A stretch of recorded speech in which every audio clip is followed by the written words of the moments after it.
जिंदगी को खुद देखें। आपका एक ऐसा जिंदगी था जब आप अलाइन थे इस्लाम से, अभी आप एक ऐसे सिचुएशन में पहुंचे जब आप अपने आप को अलाइन नहीं फेस करते, फिर आप हो सकता है कि आगे जो है फिर से आप अलाइन अपने आप को महसूस करें। तो आपका ये कहना कि खुदा ने जो है तमाम इंसान को बस एक ही सिचुएशन में रखा हुआ है पूरी जिंदगी और फिर टेस्ट किया जा रहा है, ये भी गलत है। आपके ऊपर सिचुएशंस अलग-अलग आ रहे हैं रोजाना के एतबार से, रोजाना के अकॉर्डिंग से ये भी चीज है। एक सवाल जो है सीका साहब ये है, चलो ठीक है, आप सजेस्ट करो कि मेथड, आपके मेथड के एतबार से अल्लाह ताला को आपको किस तरह पैदा करना चाहिए था, सजेस्ट। यस, ऐसा किया जाए कि हर नफ्स को हर कैरेक्टर में डालकर और नतीजे पे आए। हाँ, एक नफ्स को औरत में भी डाले, मर्द में भी डाले, हिंदू भी बनाए, जैन भी बनाए, क्रिश्चियन भी बनाए, बौद्ध भी बनाए। एक ही जन्म ने बहुत सारे जन्म ले सकते हैं उसमें। ठीक है, तो यानी आप 7 जन्म के कायल हैं। नहीं 7 नहीं, जितने कैरेक्टर अल्लाह बना सकता है, यानी आप उतने कैरेक्टर में डालकर रीइंकार्नेशन कह लो, रीइंकार्नेशन के कायल हैं। मैं रीइंकार्नेशन की बात नहीं कर रहा सर। तो भैया जब दोबारा जन्म होगा तो इसको रीइंकार्नेशन ही कहेंगे ना? नहीं। अच्छा, क्या कहेंगे?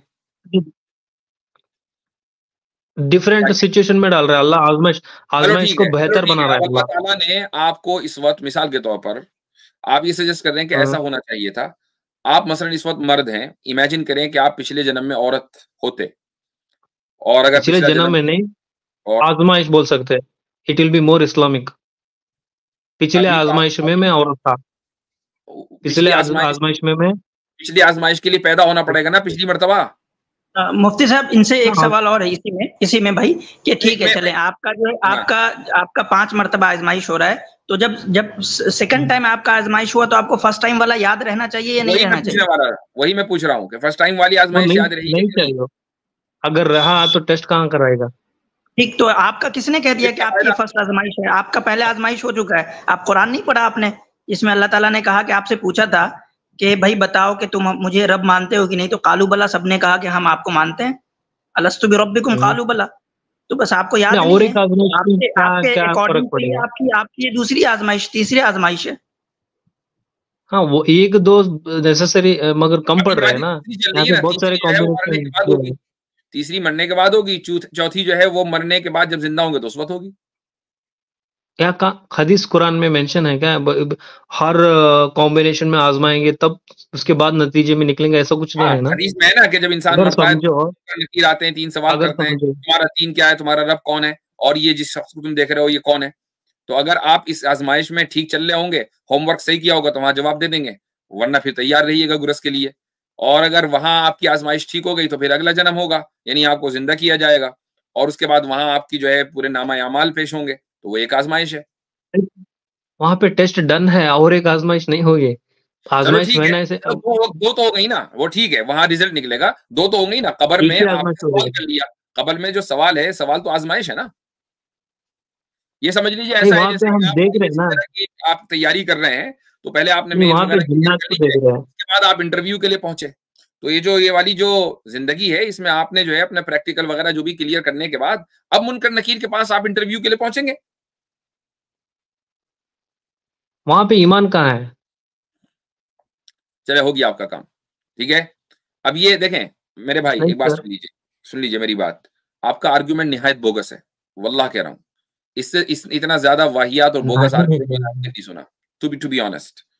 और मैं सिर्फ, सुन लीजिए, आप बीच में बोलने की जरूरत नहीं है, मैं कंक्लूड कर रहा हूं आपको। ओ भाई, हेलो, खामोश करो इनको। अच्छा, तो मैं आपसे जो मशवरा दे रहा हूं ना, वो ये है कि आप ये कर रहे हैं कि आपने अपने जहन में चिप का जो एग्जाम्पल लिया है और जो एक साइंटिफिक मेथड है, उसको आप अल्लाह के ऊपर फिट कर रहे हैं। और जब हमने काउंटर आर्ग्यूमेंट दिया तो यू हैव नथिंग टू से अगेंस्ट इट। आप सिर्फ ये करेंगे बस मुझे फेयर नहीं लग रहा है। आप कौन होते हैं? You're nobody to Allah, in front of Allah, ठीक है। तो आप अल्लाह के सामने तो आपकी कोई हैसियत है नहीं। तो ऑब्वियसली बात है कि आप इस आर्ग्यूमेंट को लेकर आए सोच करके यार ये मैंने इतना जबरदस्त आर्ग्यूमेंट क्रिएट किया है खुदा के न होने पर। अब आप देखें फैलेसी क्या है। फैलेसी ये है कि एक तरफ आप ये कहते हैं कि नहीं, मैं एक खुदा के होने पर तो यकीन रखता हूं। भाई जब यकीन रखते हैं तो आप जब ये आर्ग्यूमेंट लेकर आ रहे हैं तो आप उससे क्या साबित करना चाह रहे हैं? अगर आप ये साबित करना चाह रहे हैं कि खुदा फेयर नहीं है, तो फिर वो खुदा जो फेयर ना हो वो खुदा ही नहीं हो सकता। तो इसका मतलब ये है कि आप खुदा के न होने पर यकीन रखते हैं। और अगर आप ये कह रहे हैं कि नहीं मैं खुदा के होने पर तो यकीन रखता हूं, लेकिन मेरा सजेशन ये है, तो इसका मतलब ये है कि आप अपने आप को खुदा से ज्यादा जानने वाला मानते हैं। तो आपका मौकिफ ही अभी क्लियर नहीं है कि आप खुदा को मानते या नहीं मानते। अगर मानते हैं तो आप कोई सजेशन खुदा को नहीं दे सकते, और अगर नहीं मानते तो ये आर्ग्यूमेंट खुदा के न होने का है ही नहीं। ठीक है, खुदा के न होने के बहुत सारे आर्ग्यूमेंट हो सकते हैं। अब आपका करना क्या है? आपको करना यह है कि आपके जहन में, आपने खुद ही कहा कि वसवसे आते हैं, तो मेरे भाई वसवसों का इलाज कीजिए। वसवसों का इलाज जो है वो आपको हमारे पास नहीं मिलेगा। हम तो आर्ग्यूमेंट्स का इलाज करते हैं। आपका मसला है वसवसा, और ये वसवसा किसी भी ट्रॉमा की वजह से आ सकता है। हो सकता है कि ऐसा ट्रॉमा जो आपके चाइल्डहुड से रिलेट करता हो और आपको याद ना हो। तो I am not insulting you here, I am just giving you a genuine advice कि इस तरह की सूरत हाल ट्रॉमा की वजह से होती है। तो आप अपने बचपन में देखें कि आप मसलन किस माहौल में पले बढ़े, क्या चीज आपके जिंदगी में ऐसी हुई कि जिसकी वजह से आपको सदमा लगा। वो सदमा कुछ भी हो सकता है, लॉस ऑफ लाइफ है किसी का, कुछ भी हो सकता है, बचपन में कोई वाकया हो गया हो, वो बड़े होकर असर करता है और उससे वसाविस आते हैं। इन वसवसों का इलाज जरूरी है, और इसका इलाज करने वाले मौजूद हैं। तो ये स्ट्रीम्स के ऊपर नहीं होता, तो उसके लिए चाहे तो आप होगी आपका सवाल हम कर लिए, छोटा नहीं कि बहुत बड़ा आपको नहीं, हालांकि कुरान के ऊपर है, कुरान के आयत के ऊपर है, छोटा सा एक हो गया है। अब अगली मर्तबा लेंगे 5 मिनट के अंदर, बस चले 5 मिनट बहुत हो गया। अच्छा जी, अगले को ले। हाँ, इसी तरतीब से ले लें जिस तरतीब से मिस्टर एक्स है, उसके बाद धीरज कुमार है, फिर इंडियन है, फिर जूविश इंटरनेशनल है जी। ठीक है, 5 मिनट्स।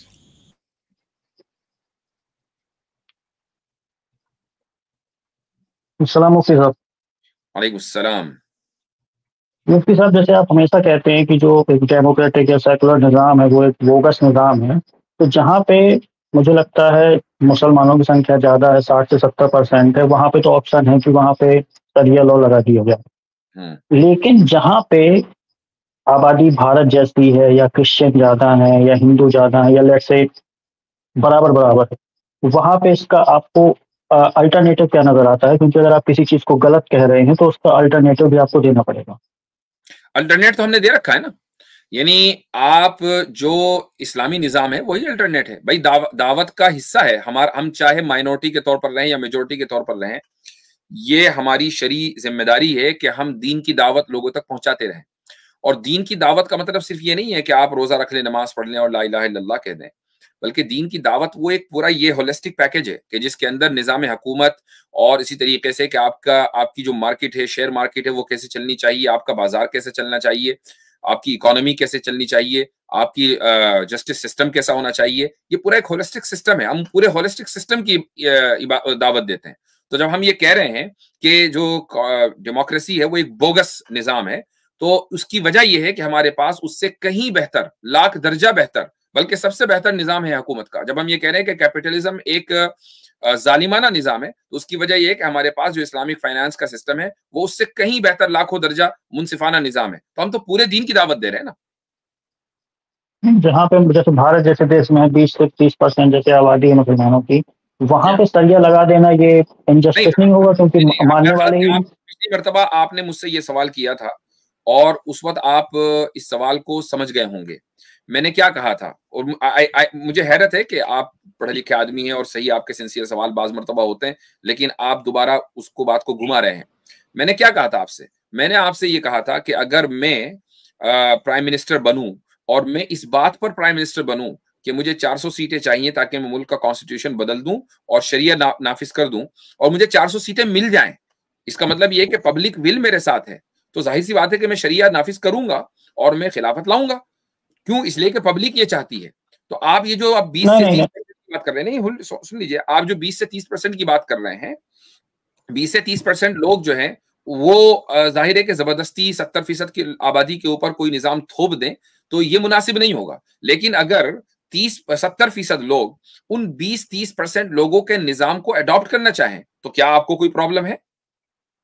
नहीं, फिर कोई प्रॉब्लम नहीं होगी। बस यही बात है। तो हम जबरदस्ती नहीं थोपेंगे, हाँ, हम कंसेंसस कायम करेंगे। हम कोशिश करेंगे कि लोगों में अवेयरनेस पैदा करें और उनको बताएं कि हमारे पास एक बेहतर निजाम है, उस निजाम को कबूल कर लिया जाए, थोपेंगे नहीं। जी मुसा, मैं इसमें एक दो कुछ के हिस्टोरिकल एनालिसिस अगर करना चाहें मिस्टर एक्स भाई, कि हमारे पास जो सिस्टम है क्या वो हमारा अपना है? नहीं, अपना तो नहीं है, सभी जगह से लिया हुआ है। ठीक है, तो अब दूसरा सवाल ये है कि ये हमारा अपना नहीं है, तो क्या ये हम पे जबरदस्ती थोपा गया है या हमने विलिंगली इसको अपनाया है? नहीं, थोपने के बाद आज तो जनता इसको एक्सेप्ट करती है ना, वोट देती है और ज्यादातर लोग डेमोक्रेसी को प्रेफर करते हैं। मैं आपको हिस्टोरिकल डिफरेंसेस के साथ बात करना चाह रहा हूँ, मैं आज की बात नहीं कर रहा हूँ। आज का तो जो विल है वो तो मैन्युफैक्चर्ड हो सकता है ना, जो हिस्ट्री में कभी मैन्युफैक्चर किया गया हो। तो मैं बात कर रहा हूँ कि जो सिस्टम है हमारे पास जिसमें हम जी रहे हैं, एक तो ये हो गया कि वो हमारा अपना नहीं है। दूसरा ये कि क्या ये हमारे ऊपर हिस्टोरिकल डिफरेंस के साथ जबरदस्ती थोपा गया है या हमने इसको विलिंगली एक्सेप्ट किया है? नहीं, हर चीज मुझे लगता है पहली बार जो जहाँ पे जाएगी वो थोपी ही जाएगी। ठीक, तो ये निज़ाम जो है, ये सिस्टम जो है वो हम पे जबरदस्ती थोपा हुआ एक सिस्टम है, और फिर इस सिस्टम जो है वो अपने अंदर आने वालों को तो विल को मैन्युफैक्चर करेगा ही ना, नहीं तो फिर बागी पैदा होंगे। तो कोई सिस्टम नहीं चाहता कि वो बागी पैदा हो। तो ये सिस्टम का जो ओरिजिन है वो अपने आप में एक थोपा हुआ है, ठीक है, जबर एक मुसल्लत किया हुआ है। ये तो एक हिस्टोरिकल फैक्ट है, ठीक है। अब देखें हम, अब बात हो रही है कि क्या इसके अलावा कोई दूसरा सिस्टम नहीं हो सकता जो इससे ज्यादा बेहतर हो। अब उसमें मसला क्या है कि देखें, जो जिस सिस्टम में हम रहते हैं वो सिस्टम जो दूसरे सिस्टम के तई प्रेजुडिस होता है, वो जो है ना एक यानी कि हॉस्टिलिटी रखता है, एक दुश्मनी का जो ये रखता है। तो ये सिस्टम, हर सिस्टम का ये अपना फरीजा होता है, ये अपनी ड्यूटी होती है कि वो अपने सिस्टम के फेवर में प्रोपेगेंडा करे और दूसरे सिस्टम के खिलाफ में प्रोपेगेंडा करे, ठीक है। तो ये इस सिस्टम में भी हो रहा है। मैं मतलब बहुत हाईली फिलोसॉफिकल जाके बात कर रहा हूँ। आई डोंट थिंक के हमारे यूट्यूब पे या इस तरह के जो सोशल मीडिया प्लेटफॉर्म्स हैं उस पे इतने ज्यादा स्केप्टिकल होके जो है वो सिस्टम पे बात की जाती है। That is very much academic discourse, लेकिन मैं आपके साथ ये बात कर रहा हूँ, ठीक है। वो इसलिए बात कर रहा हूँ कि हमें समझना होगा कि हम जिस चीज को एक नेचुरल समझते हैं, हम समझते हैं कि हम जिस इन्वायरमेंट में जी रहे हैं ना वो एक नेचुरल इन्वायरमेंट है। ये सबसे बुरी, इसको कहते हैं, आप जाके सर्च करिएगा, इसको कहते हैं डिस्कर्सिव रेशनैलिटी। तो मसला ये है कि आज हम डिस्कर्सिव रेशनैलिटी में जी रहे हैं। हमारी रेशनैलिटी जो है वो नेचुरल नहीं है, वो मैन्युफैक्चर्ड की गई है और उसको हम नेचुरल समझ रहे हैं। प्रॉब्लम ये हुआ, इसलिए हमें जो है वो अब इस्लाम से प्रॉब्लम दिखता है। सिर्फ इस्लाम से प्रॉब्लम नहीं दिखता, हमें जो है इवन हर उस चीज से, हर उस आइडियोलॉजी से प्रॉब्लम दिखती है जो कि लिबरल कैपिटलिस्ट आइडियोलॉजी के खिलाफ है, गरचे वो हिंदुइज्म ही क्यों नहीं हो, वो क्रिश्चियनिटी ही क्यों नहीं हो। एग्जैक्टली, यानी आप देखें कि इस इलेक्शन में मोदी के नुकसान की जो बुनियादी वजह थी वो ये डर था ना लोगों का कि भाई कॉन्स्टिट्यूशन चेंज कर देगा। देखें, अगर बात सीधी बात है, मुस्लिम वोटों से तो मोदी का नुकसान नहीं हुआ। मुस्लिम वोट अगर रियलिस्टिक देखा जाए तो पहले भी शायद मोदी के साथ नहीं था, आज भी नहीं था। तो अगर मोदी को नुकसान हुआ है तो वो तो हिंदू वोट्स की वजह से हुआ है। तो हिंदुओं ने वोट क्यों नहीं दिया? इसलिए नहीं दिया कि भाई वो 400 पार का नारा दे दिया था। तो एक लिबरल निजाम को जो कि वेस्ट ने इंडिया के ऊपर थोपा है उसको फेवर दिया गया है। चाहे हम उसको हिंदू राष्ट्र के मुकाबले में हम खुद उसको अच्छा कह रहे हैं, हम ये नहीं कह रहे कि हिंदू राष्ट्र बहुत अच्छा है, हम उस निजाम को अच्छा कह रहे हैं। यानी दो बुराइयों में से हमने एक हल्की बुराई को हम पसंद कर रहे हैं। लेकिन अगर आप मैं थोड़ा हिंदू राष्ट्र पे भी बात कर लूंगा कि हम उसको क्यों ज्यादा बुरा मानते हैं, इसको भी मैं इंशाल्लाह डिफाइन कर दूं।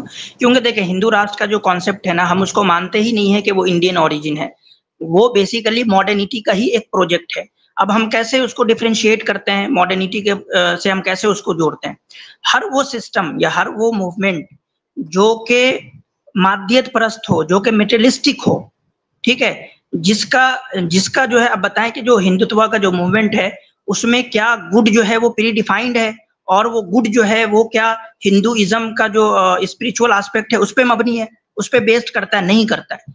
उसके यहाँ जो गुड को जैसे डिफाइन किया गया है वो मतलब के समझे कि नेशनलिस्टिक अप्रोच से किया गया है, यानी कि हिटलर से सीधा इंस्पायर्ड है। ठीक है, तो इसलिए हम कहते हैं कि हिंदुत्व जो है वो, यानी कि हमारे यहाँ जो डिबेट भी होती है ना हिंदुइज्म और हिंदुत्व की, वो आइडियोलॉजिकल बेस पे नहीं हो रही है, वो जो है वो एक इमोशनल बेस पे हो रही है। और लोग कह रहे हैं कि भाई, कुछ लोग कह रहे हैं हिंदुइज्म जो है हिंदुत्व से अलग है और हिंदुत्व जो है वो हिंदुइज्म से अलग है।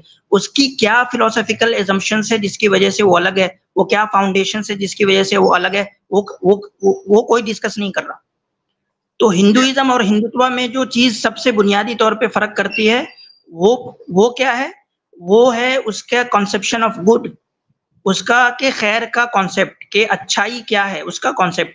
हिंदुत्व जो है वो एक प्योरली मटेरियलिस्टिक अप्रोच रखने वाला मूवमेंट है, और कोई भी रिलीजन, गरचे वो गलत ही रिलीजन क्यों नहीं हो हमारी नजर में, वो कभी भी मटेरियलिस्टिक अप्रोच नहीं रखता completely. That is the difference between Hinduism and Hindutva. नहीं, मैं हिंदू राष्ट्र पे तो बात ही नहीं कर रहा था, क्योंकि वो तो उसका तो कोई बेस है ही नहीं, ये तो मुझे भी पता है।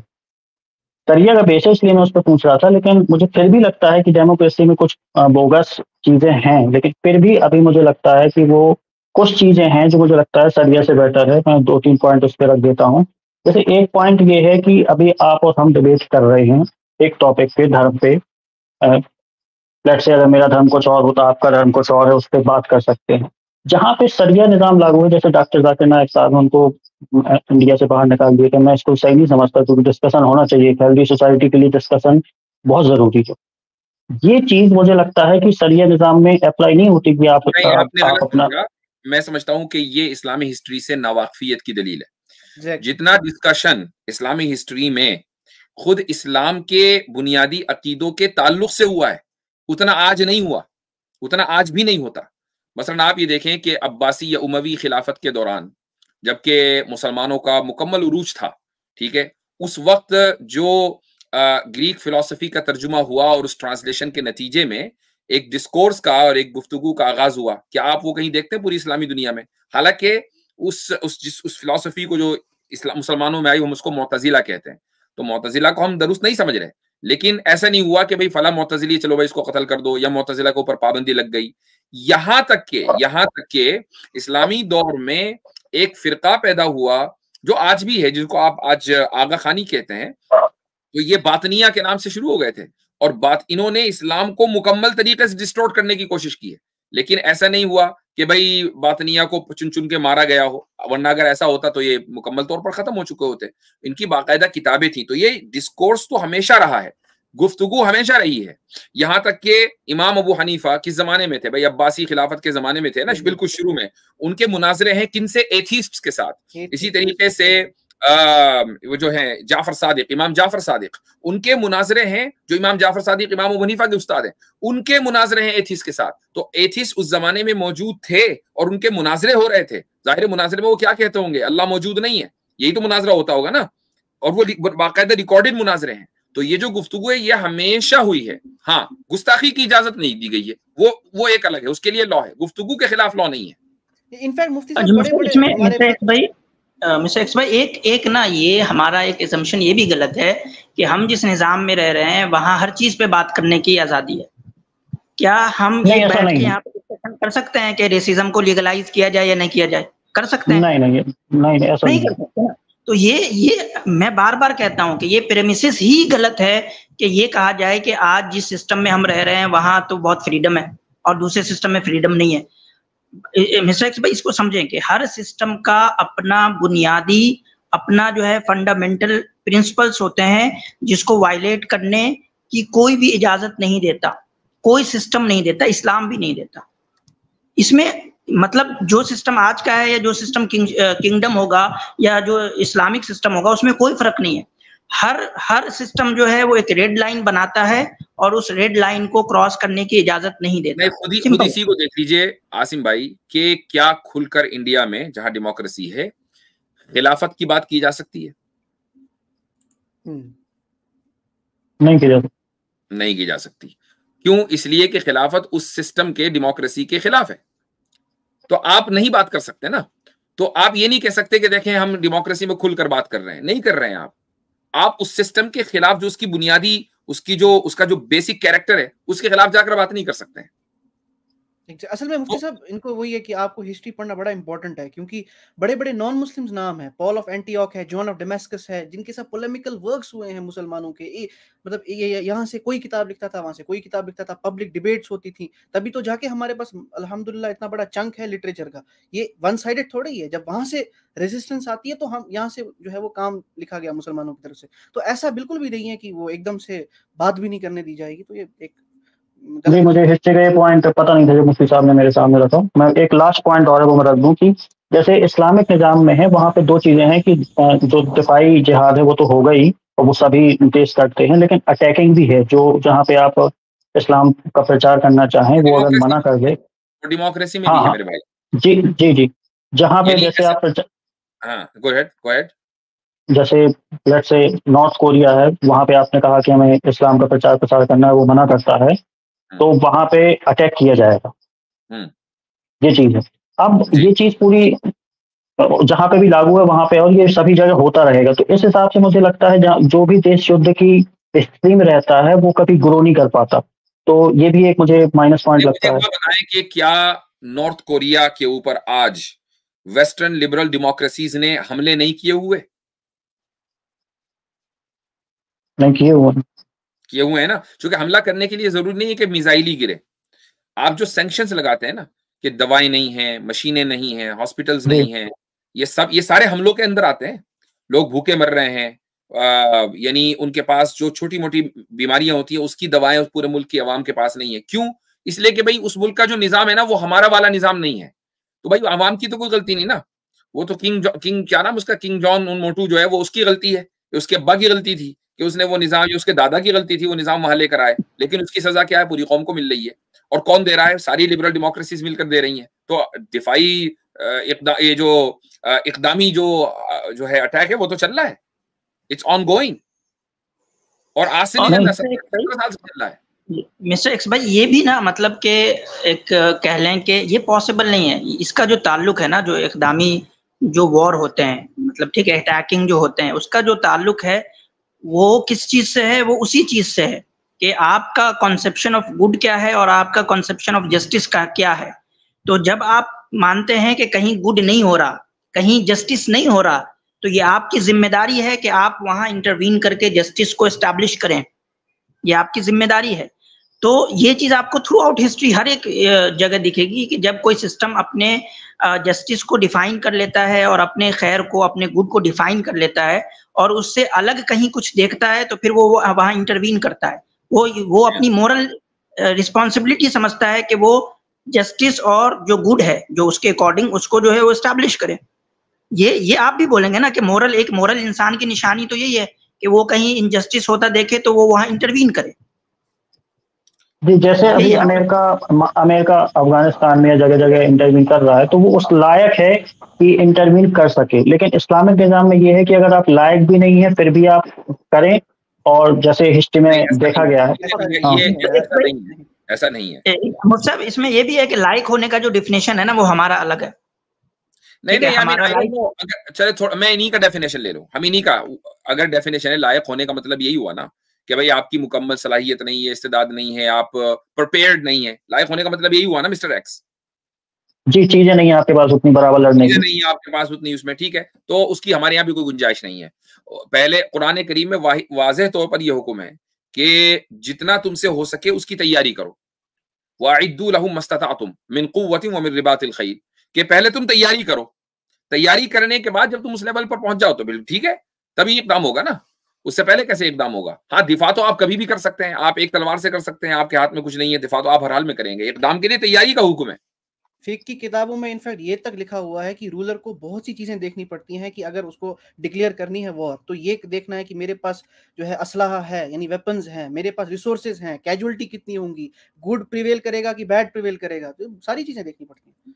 तो चलिए ठीक है, आई थिंक ये मुझसे लंबी गुफ्तगू। मिस्टर एक्स भाई, मैं आपको लास्ट में एक सजेशन दूंगा कि आप जाके सर्च करिएगा और कुछ एकेडमिक पेपर्स मिलेंगे तो वो पढ़िएगा, मिल्लत सिस्टम सर्च करिएगा, ठीक है। हम आज भी कहते हैं कि माइनॉरिटीज के लिए जो सबसे बेहतर सिस्टम है वो मिल्लत सिस्टम है, ठीक है, जिसकी बुनियाद जो है वो मिसाक मदीना में मिलती है। तो वो यानी कि हर उसके लिए, जैसे मुसलमानों के लिए इंडिया में, या मान ले कि किसी दूसरी जगह पे जहाँ कोई और दूसरी कौम माइनॉरिटीज में रह रही है, तो उनके लिए सबसे बेहतर जो निज़ाम है वो मिल्लत सिस्टम है। इस पे कुछ आर्टिकल आप निकाल के पढ़ सकते हैं, ठीक है, मिल्लत सिस्टम सर्च करिए। चलें जी, सलाम। Thank you. अच्छा भाई, इंडियन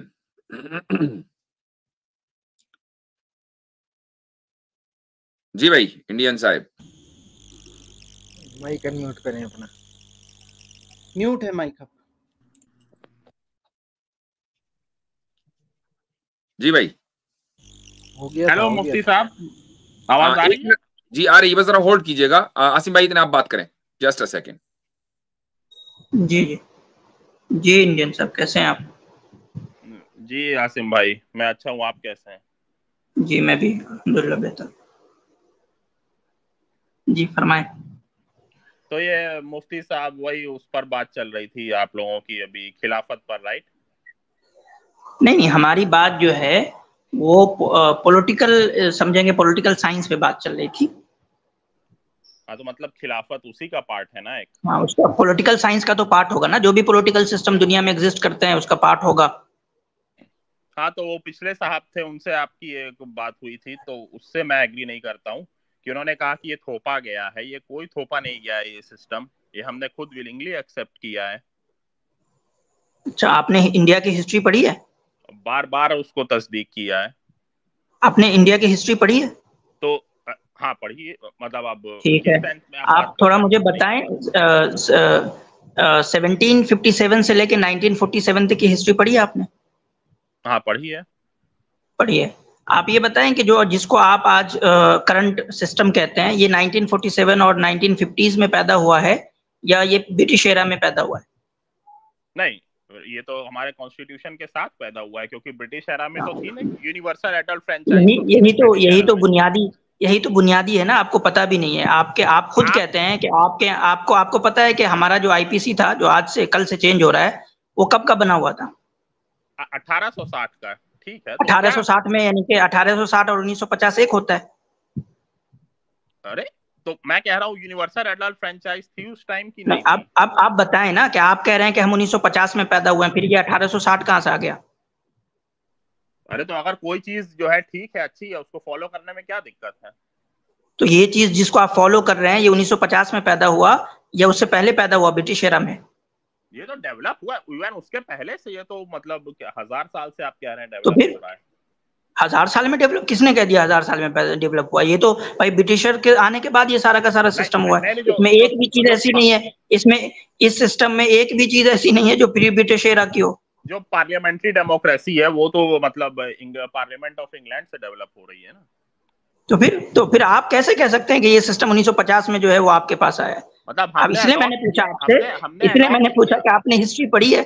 हमने अडॉप्ट किया और उसमें काफी हाँ, तो आपने, हाँ, ये आप कह रहे हैं हमने अडॉप्ट किया, क्या अगर ब्रिटिश नहीं आते, यहाँ ब्रिटिशर्स नहीं आते, क्या वो कोलोनाइज नहीं करते, क्या वो अपना एजुकेशन सिस्टम नहीं डालते, तो आप अडॉप्ट करते इस चीज को?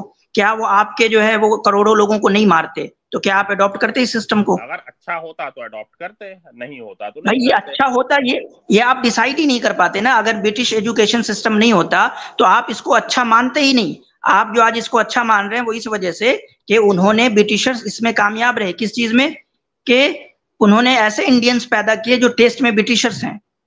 अच्छा, तो मतलब ये आपके हिसाब से ये सारे लोग बेवकूफ थे? डॉक्टर अंबेडकर, नेहरू, सरदार पटेल, पूरी ये सब ब्रिटिशर्स थे, ये सब के सब जितने भी लोग हैं, चाहे उसमें हमारे मुस्लिम लोग क्यों नहीं हो, चाहे उसमें हमारे मुस्लिम लोग ही क्यों नहीं हो, सब के सब जो है वो हेवली ब्रिटिश एम्पायर से और ब्रिटिश सिस्टम से इन्फ्लुएंस थे। मौलाना आजाद भी, राइट? क्या? बिल्कुल बिल्कुल भाई, मौलाना आजाद भी या जो भी इस तरह के लोग हैं। क्या आप ये समझते हैं कि गांधी जी हैं या अंबेडकर जी हैं या सरदार पटेल हैं या नेहरू हैं या हिंदुत्व के जो लीडर्स थे, ये सब के सब ब्रिटिश एजुकेशन सिस्टम से पढ़ के नहीं आए थे? अरे तो क्या दिक्कत है? उन्होंने क्या गुरुकुल में पढ़ाई की थी? सिस्टम में, और अगर इन्होंने गुरुकुल में पढ़ाई किया था ये सब लोग। और किसी में कोई अच्छी चीज है तो उसे अपनाने में क्या दिक्कत है? अरे भाई, ये सबसे बुनियादी सवाल यही होता है कि आप अच्छा कैसे कह रहे हैं किसी चीज को? आपका मतलब आप अच्छा इस वजह से कह रहे हैं कि आपके अच्छे होने, आपका जो कंसेप्शन ऑफ गुड है ना, बार बार इसको समझिए कि आपका जो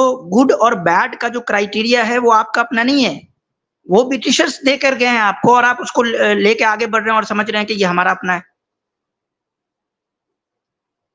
प्रॉब्लम जो है वो सिर्फ सिस्टम की नहीं है, प्रॉब्लम माइंड की भी है कि आप जिस माइंड में जी रहे हैं ना, वो गुलामी की जहनियत है। आज तक आप अपने गुलामी की जहनियत से बाहर नहीं निकल पाए हैं, समझ रहे हैं इंडियन भाई? तो प्रॉब्लम बहुत गहरी है।